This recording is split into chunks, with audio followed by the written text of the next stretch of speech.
বৰপেটা ৰোডত যুৱতীৰ অৰ্ধ উলংগ মৃতদেহ উদ্ধাৰ। চিমলাগুৰিৰ দিলীপ চিনেমা হলৰ সমীপৰ পদপথৰ কাষত উদ্ধাৰ মৃতদেহটো।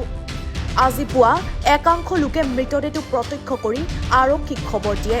যুৱতীগৰাকীক প্ৰায় 25ৰ পৰা 30 বছৰ বয়সৰ বুলি সন্দেহ কৰা হৈছে। অৱশ্যে এতিয়ালৈকে যুৱতীগৰাকীক চিনাক্ত কৰা হোৱা নাই।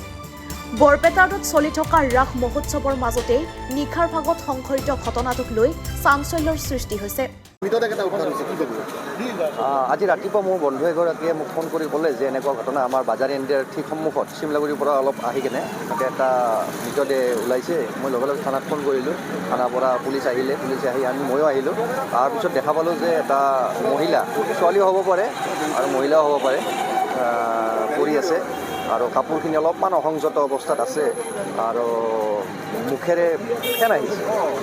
তো কোনোবাই হয়তো মাৰিও পেলাই থ'ব পাৰে আৰু ইয়াত কিন্তু মৃতদেহটো ইয়াত মৰা নাই, কোনোবাই যে ইয়াতে আহি পেলাই দিছে, এইটো মানে তেনেকুৱাই লাগিছে। কিমান সমাগম ৰাস চলি আছে তাৰ মাজতে আন্ধাৰৰ সুযোগ লৈ কোনোবাই এই কামটো কৰিছে। হয়তো মৃত্যু ইয়াত হোৱা নাই, মৃত্যু বাহিৰতে হৈছে, কাৰণ যেনেকৈ মৃতদেহটো পৰি আছে তেনেকুৱা নালাগে যে ইয়াতে মৰিছে, কোনোবাই পেলাই থৈ যোৱা যেন অনুভৱ হৈছে। ইমান ৰাস চলি আছে তাৰ মাজতো এনেকুৱা ঘটনা কি কৰিব? ৰাস ধৰকচোন 12টা 1টা বজাত মানুহৰ সমাগমটো কম হৈ যায়। এইটো মানে 1টা বজাৰ পিছত ঘটনাটো হৈছে, যিহেতু আমি ৰাতিপুৱা 6টামান 6:30 বজাত গম পাইছোঁ। গতিকে 3টা 4টা হ'ব পাৰে আৰু 2টা 3টাৰ ভিতৰতো হ'ব পাৰে। তেনেকুৱা সময় আমাৰ CC কেমেৰাত চালে গম পাম কেইটা বজাত এই মানে ঘটনাটো সংঘটিত হৈছে, পিছতে গম পাম। বৰপেটা ৰোডৰ পৰা কৌশিক দাসৰ ৰিপৰ্ট, NE-Bharat 24।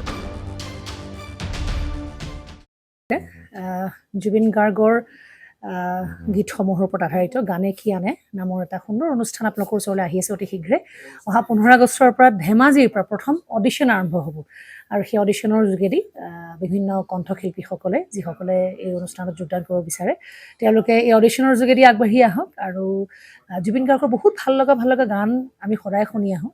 আৰু আপোনালোকৰ যদি ভাল লগা গান থাকে, জুবিন গাৰ্গৰ আপোনালোকে গাই ভাল পায়, তেন্তে অডিশ্যনত যোগদান কৰক। মোৰ ফালৰ পৰা আন্তৰিক শুভকামনা থাকিল এই সম্পূৰ্ণ অনুষ্ঠানটোলৈ।